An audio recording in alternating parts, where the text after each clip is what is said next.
అందరికీ నమస్కారం. పరమహంస యోగానంద ఒక యోగి ఆత్మకథ అనే తెలుగు ఆడియో బుక్కి అందరికీ స్వాగతం.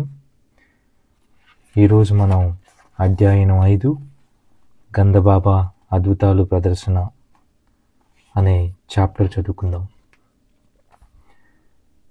ఈ లోకంలో ప్రతిదానికి ఒక ఋతువు అన్నది ఉంది. ఉద్దిష్టమైన ప్రతిదానికి ఒక సమయం అంటూ ఉంది. నన్ను నేను ఓదార్చుకోవడానికి సాల్మన్ రాజుకున్న ఈ జ్ఞానం నాకు లేదు. ఇంట్లోంచి కాలు బయట పెడితే చాలు నా కోసం నిర్ణయముగన గురుదేవుల ముఖం ఎక్కడైనా కనిపిస్తుందేమని పరిశీలనగా చూసేవాణ్ణి. అయినప్పటికీ నా హై స్కూల్ చదువు పూర్తి అయ్యే వరకు నాకు ఆయన తారసపడలేదు. అమర్తో పాటు నేను హిమాలయాలకు పారిపోవడానికి శ్రీయుక్తేశ్వర గారు నా జీవితంలోకి ప్రవేశించిన సుదినానికి మధ్య 2 ఏళ్లు గడిచాయి. ఈ నడిమి కాలంలో నేను కొందరు సాధువుల్ని, గంధబాబా, టైగర్ స్వామి, నాగేంద్రనాథ్ బదరి, మాస్టర్ మహాశయుల్ని, వంగదేశపు విఖ్యాత విజ్ఞాత శాస్త్రవేత్త అయిన జగదీష్ చంద్ర బోస్ను కలుసుకున్నాను. నేను గంధబాబా గారిని కలుసుకోవడానికి భూమికాలుగా చెప్పదగ్గ అంశాలు 2 ఉన్నాయి. వాటిలో ఒకటి మధురమైనది, మరొకటి వినోదకరమైనది. దేవుడి సరళమైన వాడు, తక్కినదంతా జటిలమైంది. ప్రకృతి తాలూకు సాపేక్ష ప్రపంచంలో నిరాపేక్షమైన విలువల కోసం వెతుకుతూ నేను కాళీదేవి ఆలయంలో విగ్రహానికి ఎదురుగా మౌనంగా నిలబడి ఉన్నప్పుడు ఈ దర్శనానికి నిష్కర్షలు మృదువుగా నా చెవిని పడ్డాయి. తిరిగి చూసేసరికే ఒక పొడిగాటైన కనిపించాడు. ఆయన ధరించిన లేదా ధరించని వస్త్రాన్ని బట్టి ఆయన ఒక సంచార సాధువని తెలిసింది. మీరు నా ఆలోచనలో ఉన్న వ్యాఖ్యలతను నిజంగా కనిపెట్టారు అంటూ కృతజ్ఞతాపూర్వకంగా చిరునవ్వు నవ్వాను. కాళికాదేవిలో సంకేతితమైన మాదిరిగా ప్రకృతిలో కృపా భయానక రూపాలు, జటిలత నాకంటే తెలివైన బుర్రలనే తబ్బిబ్బు చేసింది. ఈమె మర్మాన్ని విప్పి చెప్పగల వాళ్ళు బహు కొద్దిమంది. ప్రతి ఆలోచన పరుణ్ణి స్పింక్స్ వేసి జటిలమైన ప్రశ్నలు సవాలు చేసేవి. జీవితంలోని మంచి చెడ్డలు. మానవులు చాలామంది దాని పరిష్కారానికి ప్రయత్నించకుండానే జీవితాలను కోల్పోతారు. దేబ్స్ రోజుల్లో మాదిరిగా ఇప్పటికే అదే దండన. కానీ అక్కడక్కడ ఓటమి అంగీకరించని మహోన్నత శిఖరంలో ఒక్కొక్కడు ఒంటరిగా నిలుస్తాడు. దైవత్వంలో ఉన్న మాయలో నుంచి అఖండమైన అద్వైత సత్యాన్ని చేజిక్కించుకుంటాడు. మీరు దృఢ విశ్వాసంతో చెబుతున్నారండి. నేను చాలా కాలం చిత్తశుద్ధిగా అంతఃపరిశీలన అభ్యసించాను. జ్ఞానార్జనకు అత్యంత బాధాకరమైన మార్గం ఇది. ఆత్మపరీక్ష చేసుకోవడం. తన ఆలోచనల్ని నిర్వరంగా పరిశీలన చేసుకోండి. కఠోరమైన విధారక అనుభవం, అత్యంత ప్రబలమైన అహంకారాన్ని సైతం అది నుగ్గు చేస్తుంది. కానీ నిజమైన ఆత్మవిశ్లేషణ దృష్టలను తయారు చేయడానికి గణిత శాస్త్రీయంగా పనిచేస్తుంది. ఆత్మాభివ్యక్తి విధానం పేరిట సాగే వైయక్తిక అభిప్రాయక ప్రకటనలు దేవుణ్ణి గురించి, విశ్వాన్ని గురించి తమకు తోచిన వ్యక్తిగతమైన వ్యాఖ్యానాలను చేయడానికి తమకు హక్కుందని విశ్వసించే అహంకారాల్ని తయారు చేస్తాయి. అటువంటి దురహంకారపూరితమైన మౌలికత సంశయం నుంచి సత్యం వినమ్రంగా వెళ్ళిపోతుండడంతో సందేహం లేదు. చర్చ నాకు ఆహ్లాదకరంగా ఉంది. మనిషి బడాయిల్లోంచి బయటపడే వరకు శాశ్వత సత్యాన్ని అర్థం చేసుకోలేడు. అనేక శతాబ్దాలుగా పంకిలమై ఉన్న మానవ మనస్సు లెక్కలేని ప్రపంచ మాయలతో కూడిన దుర్భర జీవితాన్ని సృష్టిస్తోంది. మనిషి మొదట తనలోని శత్రువులతో జరిగే పెనుగలాటల ముందు యుద్ధభూమిలో జరిగే పోరాటాలు తీసికట్టే అనిపిస్తాయి. ప్రచండ బల ప్రయోగంతో జయించడానికి ఇవేమీ మానవ రూపంలో ఉన్న శత్రువులు కావు. విషవాయువులను వెళ్ళగక్కే అస్త్రాలను బహునేర్పుగా అమర్చుకునే అంతటి కమ్ముకొని నిర్వీర్యంగా పనిచేస్తుండే తమసిక కమలనే యోధులు మనల్ని అందరినీ హతమార్చడానికి చూస్తుంటారు.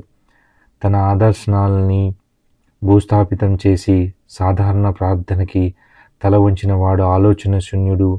అతడు నిర్వీరుడిగా, మూర్ఖుడుగాను, అనామకుడుగాను తప్ప మరో రకంగా కనిపిస్తాడు.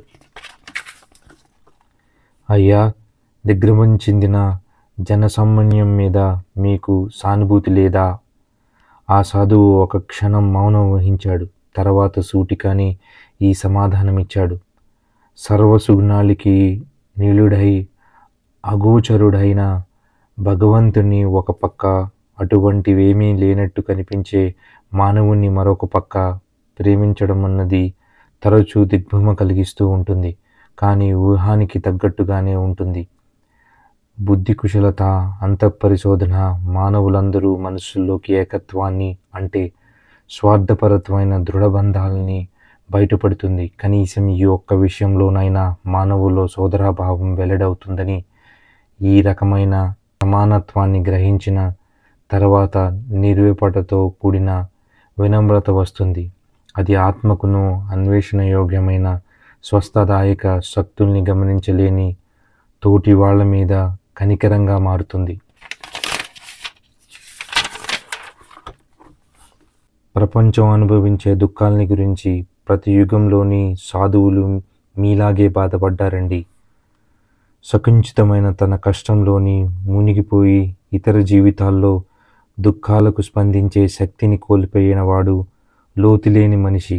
గంభీరంగా ఉన్న ఆ సాధువు ముఖం గమనించగలిగినంతగా ప్రశాంతమైంది. శాస్త్రంలో మాదిరిగా సునిశ్చితంగా ఆత్మవిచ్ఛేదన అభ్యసించిన వాడు మొత్తం మానవాళి పట్ల జాలి పెరుగుతుండగా గమనిస్తాడు. చెవులు ఉదరగొడుతూ అధికారపూర్వకంగా అహంకారం వెల్లడించే కోరికల నుంచి అతనికి విముక్తి కలుగుతుంది. అటువంటి నెలలో దైవ ప్రేమ పుష్పిస్తుంది. చివరికి జీవుడు మారేందుకు కాకపోయినా ఎందుకని ప్రభు, ఎందుకని అంటూ ఆక్రోశించడానికి సృష్టికర్త వైపు తిరుగుతాడు. ఎవరు ఏకమాత్రం సౌందర్యమనపుని ఆకర్షించాల్సి ఉందో ఆ దివ్యుని సమక్షంలోనే చివరికి అతని బాధ అనే కొరడా దెబ్బల చేత తోలుకు రావడం జరుగుతుంది. నేను ఆ సాధువు కలకత్తా కాళీఘట్ ఆలయంలో మాట్లాడుకుంటున్నాం. అద్భుత సౌందర్యానికి పేరుగొన్న ఆ దేవాలయాన్ని దర్శించడానికి నేను వెళ్ళాను. అనుకోకుండా తారసపడ్డ ఈ పరిచయస్తుడు విశిష్టంగా అలంకరించి ఉన్న మందిర శోభను ఒక చేతి విదిలింపుతో కొట్టిపారేశాడు. ఇటికల సున్నము మన చెవులకు సోకే స్వరాలేవి ఆలపించవు. తన అస్తిత్వపు మానవగణం ఒకదానికే గుండె తెరుచుకుంటుంది. భక్త బృందాలు ఇటు అటు సాగుతున్న గుమ్మం దగ్గర మాకు ఆహ్వానం ఇస్తూ ఎండలోకి ఇద్దరం నడిచాం. నువ్వు చిన్నవాడివి. ఆ సాధువు సలోచనగా నన్ను పరిశీలించాడు. భారతదేశం కూడా చిన్నదే. సనాతన ఋషులు ఆధ్యాత్మిక జీవనానికి సంబంధించి నిర్మూలించడానికి సంఖ్యకాని పద్ధతులు ఏర్పరిచి ఉంచారు. వాళ్ళు సనాతన సూక్తులను ఈనాటికి ఈ దేశానికి చాలా శిక్షణాత్మకమైన ఈ బోధలు పాతబడిపోలేదు. భౌతికవాదపు మాయాలు నెదుర్కొనేందుకు సునిశ్చితమైన సమర్థత వాటికి ఉంది. ఈ బోధలే భారతదేశాన్ని ఇప్పటికీ తీర్చిదిద్దుతున్నాయి. వేల కొద్ది సంవత్సరాలుగా తత్తరపాటు పడింతులు కాలగానమే చేయడానికి కాతురు చేసేదానికంటే మిన్నగానే సంశయాత్మకమైన కాలమే వేదాలు వీళ్ళను రుజువు చేసింది. దాన్ని నువ్వు వారసత్వంగా తీసుకో. మంచి వాగ్ధర గల ఆ సాధువుకి నేను భక్తి పురస్కారంగా వీడ్కోలు చెబుతూ ఉండగా భవిష్యత్ ధర్మశనం ఒకటి వెల్లడించాడాయన. ఈవేళ నువ్వు ఇక్కడి నుంచి వెళ్ళిన తర్వాత నీకు అసామాన్యమైన అనుభవం ఒకటి కలుగుతుంది. నేను దేవాలయం ఆవరణ నుంచి బయటికి వచ్చి తర్వాత ఎక్కడికి వెళ్ళాలో నిశ్చయించుకోకుండా తిరుగుతున్నాను. వీధి మలుపు తిరుగుతూ ఒక పాత స్నేహితుడికి ఎదురుపడ్డాను. వాడు ఎలాంటి వాడంటే అలాంటి వాళ్ళ సంభాషణ శక్తులు కళాన్ని ఖాతరు చేయకుండా అనంతంగా సాగుతూనే ఉంటాయి. నిన్ను తొందరగా విడిచిపెడతాలే అంటూ నాకు మాట ఇచ్చాడు వాడు. మనం విడిపోయినప్పటి నుంచి ఇప్పటిదాకా ఇన్నేళ్లు జరిగిన సంగతులను చెప్పేటట్టయితే అన్నాడు. ఎంత విపరీతం! నేనెప్పుడు వెళ్ళిపోవాలి? కానీ వాడు నా చెయ్యి పట్టేసుకున్నాడు. కొన్ని సంగతులు టూకీగా నా చేత బలవంతంగా చెప్పిస్తున్నాడు. ఆవురావురమంటున్న తోడేలులాగున్నాడు వీడు అనిపించింది సరదాగా. నేను ఎక్కువసేపు మాట్లాడిన కొద్దీ వాడు ఇంకా చెప్పమంటూ పీకుతున్నాడు. వీణ్ణి నేను మర్యాదగా తప్పించుకునేది ఉపాయం చేయమని మనస్సులో కాళికాదేవిని మనవి చేసుకున్నాను. మా స్నేహితుడు చటుక్కుని వెళ్ళిపోయాడు. అమ్మయ్య అనుకుని నేను నడక మరింత జోరు చేశాను. ఈ వదరుబోతి పీడ మళ్ళీ తిరగబెడుతుందేమోనని నన్ను భయంతో వెనకాల తొందరగా వస్తున్న అడుగులు చప్పుడు వినిపించి నా వేగాన్ని పెంచాను. వెనక్కి తిరిగి చూడ్డానికి ధైర్యం చేయలేదు. కానీ మా వాడు మళ్ళీ ఒక ఊదుటుకున ఉరుక్కొచ్చి నన్ను కలుసుకొని సరదాగా నా భుజం పట్టుకున్నాడు. గంధబాబా గురించి నీకు చెప్పడం మర్చిపోయాను. అదుగో ఆ ఇంటికే దయచేశారాయన అంటూ కొద్ది గజాల దూరంలో ఉన్న ఇంటిని చూపించాడు. ఆయన తప్పకుండా కలుసుకో, సరదాగా ఉంటుంది. అసామాన్యమైన అనుభవం ఏదైనా కలగొచ్చు నీకు. వస్తా అంటూ ఈసారి నిజంగానే వెళ్ళిపోయాడు. కాళీఘాట్ ఆలయం దగ్గర సాధువు సరిగ్గా ఇలాగా చెప్పిన జోస్యం నా మనసులో మెదిలింది. కుతూహలంతో నేను ఆ ఇంటికి ప్రవేశించాను. విశాలమైన ఒక హాల్లోకి నన్ను తీసుకొని వెళ్ళారు. అక్కడ నారింజ వన్నె తివాసి మీద అక్కడక్కడ కొందరు బాసిపెట్టు వేసుకొని కూర్చొని ఉన్నారు. భక్తిభావంతో గుసగుసలాడుతూ మాటలు నా చెవిన పడ్డాయి.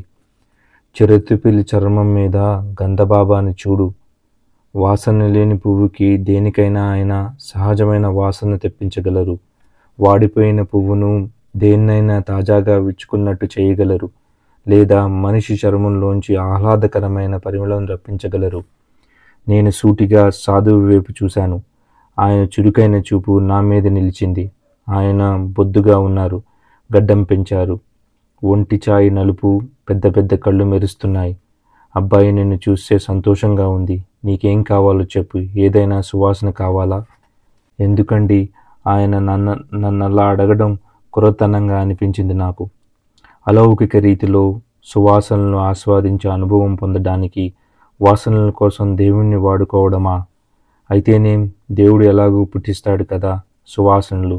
అవుననుకోండి, కానీ ఆయన మనం తాజాగా వాడుకోవడానికి, తర్వాత పారేయడానికి వీలైన సున్నితమైన పూలు సృష్టిస్తాడు.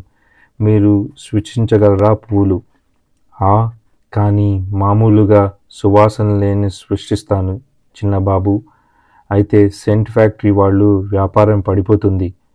వాళ్ళ వ్యాపారం వాళ్ళని చేసుకొనిస్తాలే. భగవంతుడి శక్తిని కళ్ళకి కట్టించడమే నా ఉద్దేశం. అయ్యా, భగవంతుని రుజువు చేయడం అవసరమండి.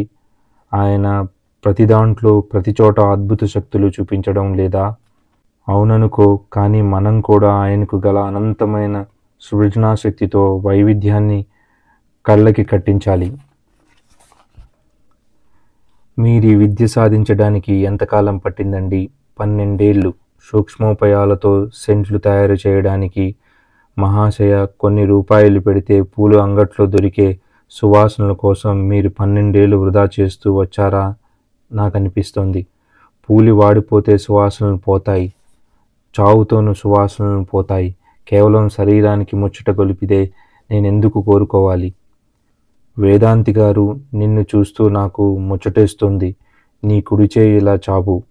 ఆశీర్వదిస్తాను భంగిమ కనబరిచాడాయన. నేను గంధబాబాకు కొన్ని అడుగుల దూరంలో ఉన్నాను. నా ఒంటిన తాకేటంత దగ్గరలో మరొకరెవరూ లేరు. నేను చేయి చాపాను. ఆ యోగి దాన్ని ముట్టుకోలేదు. నీకు ఏం వాసన కావాలి? గులాబీ. అదే వస్తుంది. నా అరచేతి మధ్యలోంచి ఘాటుగా గులాబీ వాసన రావడంతో ఆశ్చర్యపోయాను. దగ్గరలో ఉన్న ఒక పూల కుండీలోంచి వాసన లేని పెద్ద పువ్వు ఒకటి తీశాను. వాసన లేని ఈ పువ్వుకి మల్లెపువ్వు వాసన తెప్పించవచ్చండి. అదే వస్తుంది. వెంటనే ఆ పువ్వు రెక్కల్లోంచి మల్లెపువ్వు వాసన వచ్చింది. అద్భుత శక్తిలో చూపే ఆయనకు ధన్యవాదాలు చెప్పి ఆయన శిష్యుణ్ణి పక్కకి వెళ్ళి కూర్చున్నాను. ఆ శిష్యుడు చెప్పాడు, గంధబాబా గారు అసలు పేరు స్వామి విశుద్ధానంద గారట.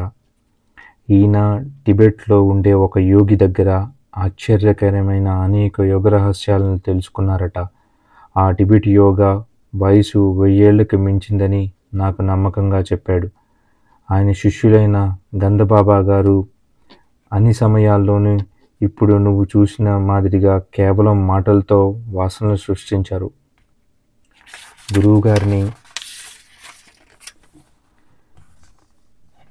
గురువుగారు చూసుకొని గర్విస్తూ మాట్లాడాడు ఆ శిష్యుడు.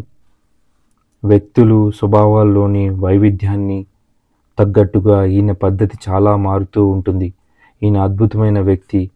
కలకత్తా మేధావుల్లో చాలామంది ఈయన అనుచరులు. నేను వాళ్ళలో కలవకూడదని మనసులో తీర్మానించుకున్నాను.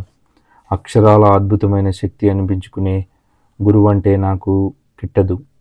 గంధబాబా గారికి మర్యాదగా ధన్యవాదాలు చెప్పి వెళ్ళిపోయాను. మెల్లగా ఇంటి మొహం పట్టి నడుస్తూ ఆనాడు జరిగిన 3 సంఘటనల గురించి ఆలోచిస్తూ సాగించాను. నేను గుమ్మంలోకి వెళ్ళేసరికే మా అక్క ఉమా ఎదురైంది. భలే షోక్గా తయారవుతున్నావు, సెంట్లు పూసుకుంటూ. ఒక పలుకు కూడా పలకకుండా ఆమెకు చెయ్యి వాసన చూపించాను. ఎంత మంచి గులాబీ వాసనో! దీనికి అసాధారణమైన ఘాటు ఉంది. దీంట్లో ఘాటైన అసాధారణత ఉందని అనుకుంటూ నేను చడీ చప్పుడు చేయకుండా అలౌకిక పద్ధతిలో సుగంధబంధరం చేసి పువ్వుని ఆమె ముక్కు దగ్గరికి పెట్టాను. ఓహో, మల్లె పువ్వు నాకు చాలా ఇష్టం అంటూ పువ్వు లాగేసుకుంది ఉమా. తీరా చూస్తే అది వాసన లేని పువ్వులో ఒక రకం. ఆ సంగతి ఆమెకి బాగా తెలుసు. కానీ దాంట్లోంచి మాటిమాటికి మల్లెపువ్వు వాసనే రావడం చూస్తుంటే ఆమె ముఖంలో వినోదంతో కూడిన విస్మయం ఆవరించింది. దాంతో నా అనుమానాలు తొలగిపోయాయి. ఆ వాసన నా ఒక్కడికే అలా అనిపించేటట్టుగా గంధబాబా గారు నన్ను స్వయం సమ్మోహన స్థితికి గురి చేశారేమో అనుకున్నాను. కానీ అలా జరగలేదని తెలిసిపోయింది. తర్వాత ఒకసారి ఎప్పుడో అలకనందడాన్ని మా స్నేహితుడు ఈ గంధబాబాకి ఒక అపురూప శక్తి ఉందన్నాడు. ప్రపంచంలో ఆకలితో నకనకలాడే కోట్లాది ప్రజలకే కనుక ఆ శక్తి ఉండి ఉంటే ఎంత బాగుండునో అనిపించింది. ఒక్కసారి బర్ద్వాన్లో గంధబాబా గారి ఇంటికి వచ్చిన 100 మంది అతిథుల్లో నేను ఉన్నాను అంటూ అలకనందుడు అన్నాడు. అదొక బ్రహ్మాండమైన ఉత్సాహం. ఈ యోగికి గాల్లోంచి వస్తువులు సృష్టించే శక్తి ఉందనే పేరు. అంచేత నేను నవ్వుతూ ఆ ఋతువులో దొరికని టాంజిరన్ నారింజ సృష్టించమని ఆయన్ని కోరాను. తక్షణమే అరిటాకును విస్తల్లో వడ్డించి లూచీలు పైకి ఉబ్బి వాటిలో ఒలిచిపెట్టిన టాంజిరన్ నారింజలు ఉన్నాయని రుజువు చేశారు. సంశయిస్తూ నేను కోరిన చూశాను. రుచి చాలా బాగుందనిపించింది. కొన్నేళ్ల తర్వాత నేను ఈ గంధబాబా గారు వాటిని ఎలా సృష్టించారనే విషయం నా అంతస్మక్షతరం వల్లే తెలుసుకున్నాను. ప్రపంచంలో ఆకలితో అలమటించే కోట్లాది ప్రజలు ఈ పద్ధతి అందుబాటులో లేకపోవడం ఎంత విచారకరమైన విషయం. మానవులో ప్రతిక్రియ రేకెత్తించే శబ్ద, స్పర్శ, రూప, రస, గంధ సంబంధమైన ఇంద్రియ తేజాలకు ఎలక్ట్రాన్, ప్రోటాన్లలోని స్పందనలను తారతమ్యాల వల్ల పుడతాయి. ఈ స్పందనలను ప్రాణణువులు క్రమబద్ధీకరిస్తాయి. ఇవి సూక్ష్మమైన ప్రాణశక్తులు. మరొకళ్ళు చెప్పాలంటే విడివిడిగా పంచేంద్రియాలు సంబంధమైనవి. ఆలోచన పదార్థం నిండి తెలివితో వ్యవహరించే పరమాణువు కంటే సూక్ష్మతరమైన శక్తులు. ఇవి సూక్ష్మమైన ప్రాణశక్తులు లేదా వేరే వేరే పంచతన్మాత్రలతో జ్ఞానపూర్ణమైన పరమాణువుల కంటే కూడా సూక్ష్మతరమైన శక్తులివి. గంధబాబా గారు కొన్ని నిర్దిష్ట యోగాభ్యాసాల వల్ల తమను తాము ప్రాణశక్తికి అనుసంధానించుకున్నారు.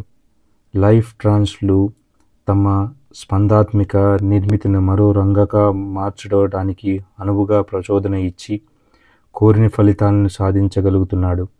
ఆయన చూపించిన వాసన, పండు తదితర అలౌకిక శక్తులు, ప్రపంచిక స్పందనలు వాస్తవ వస్తురూప కల్పనలే కానీ సమ్మోహనం వల్ల ఉత్పన్నం కావించిన ఆంతరిక సంవేదనలు కావు.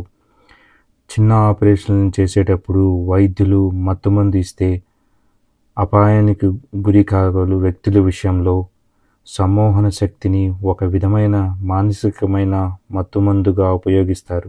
కానీ ఇది తరచుగా సమ్మోహన శక్తికి గురయ్యే వాళ్ళు హాని చేస్తుంది. కొంతకాలం గడిచేసరికి వ్యతిరేక మానసిక పరిమాణం ఒకటి మెదడులోకి కణాలని అస్తవ్యస్తం చేస్తుంది. సమ్మోహమును నది ఇతరులు చేతన పరిధిలోకి అనాధికారంగా ప్రవేశించడం, దీని తాత్కాలిక దృగ్విషయాలకు దైవ సాక్షాత్కారం పొందని వాళ్ళు చూపే అద్భుత శక్తులకు పోలిక లేదు. భగవత్పరమైన జాగృతి పొందిన నిజమైన సాధువులు సృజనాత్మక విశ్వసనపికుడికి అనుగుణంగా శృతి కలిపి తమ ఇచ్ఛశక్తితో ఈ స్వప్నిక ప్రపంచంలో మార్పులు తీసుకొస్తారు. గంధ బాబా గారి లాంటి వాళ్ళు ప్రదర్శించే అద్భుత చర్యలు చూసి తీరవలసిందే. ఆయన అవి ఆధ్యాత్మికంగా నిరుపయోగమైనవి, వినోదం చేకూర్చడానికి మించి వీటికి వేరే ప్రయోజనం ఏమీ లేకపోవడం వల్ల ఇవి దేవుడి కోసం జరిపే తీవ్రమైన అన్వేషణకు పక్కలికి మళ్ళిస్తాయి. అసామాన్య శక్తులు ఆడంబర ప్రదర్శనలకు గురువు నిర్వహించారు. అబూ సయీద్ అనే పారసిక మార్మికుడు నీటి మీద, గాలిలోనూ అంతరిక్షంలోనూ తమ ప్రదర్శించగల అద్భుత శక్తులను చూసుకొని గర్వించే కొందరు ఫకీర్లను చూసి నవ్వాడు.